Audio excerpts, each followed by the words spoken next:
मी माझा फोटोग्राफर सोबत घेऊन फिरते।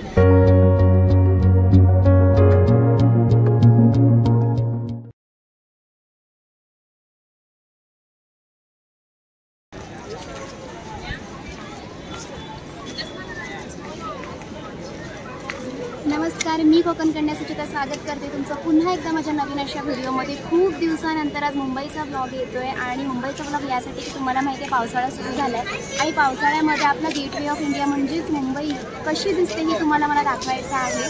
तो पाहू शकता मी गेटवे ऑफ इंडियाला आलेली आहे आणि तिथे थोडंसं काम चाललं तर पावसामध्ये सगळ्याच लोकांना मुंबई पाहायची असते, एक वेगळं वातावरण झालेलं असतं, त्यामुळे मी पाहायला आले। तुम्ही नक्की पहा आणि हा व्लॉग पुढेपर्यंत बघा।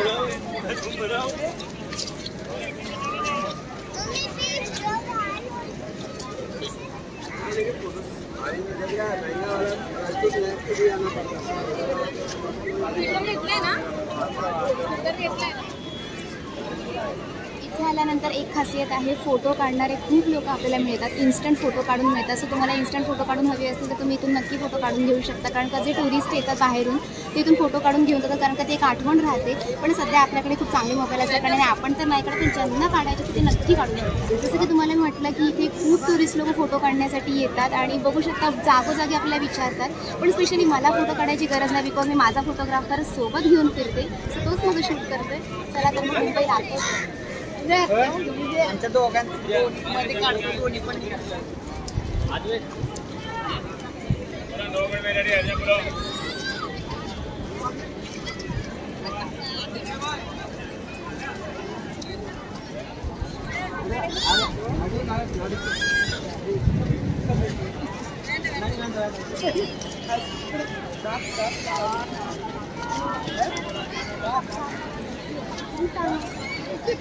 खरं तर मी आहे ना, कोरोना जेव्हा गेला होता ना तेव्हा आली होती CST पाहायला, म्हणजे हे गेटवे ऑफ इंडिया। आणि त्याच्यानंतर आता इतक्या वर्षानंतर, म्हणजे कोरोना जाऊन किती वर्ष झाले विचार करा, आज 2025ला मी आलेली आहे गेटवे ऑफ इंडिया बघायला, खास पावसाळ्यामध्ये आपली गेटवे ऑफ इंडिया कशी दिसते हे पाहण्यासाठी।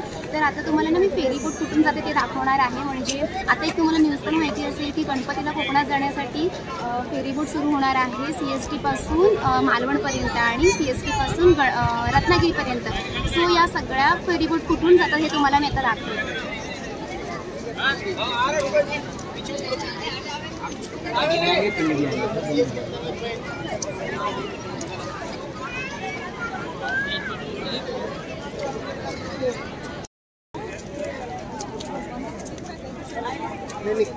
कुछ नहीं करना है।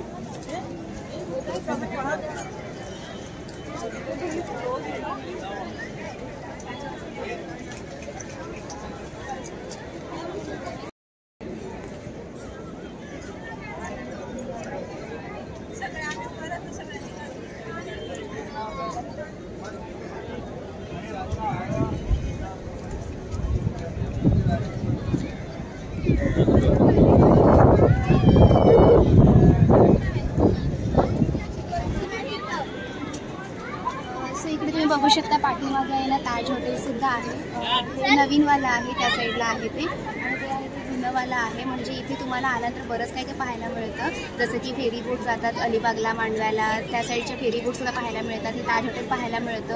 ओव्हरऑल पूर्ण ही CST गेटवे ऑफ इंडिया या सगळ्या गोष्टी पाहायला मिळतात। एकंदरीत पावसाळ्यात म्हणजे मुंबई पाहणं खूप भारी असतं आणि मुंबईला आल्यानंतर गेटवे ऑफ इंडिया नाही बघितलं असं व्हायलाच नको। सो नक्की तुम्ही सगळ्यांनी गेटवे ऑफ इंडिया पाहायला या आणि माझे ब्लॉग नक्की बघत राहा।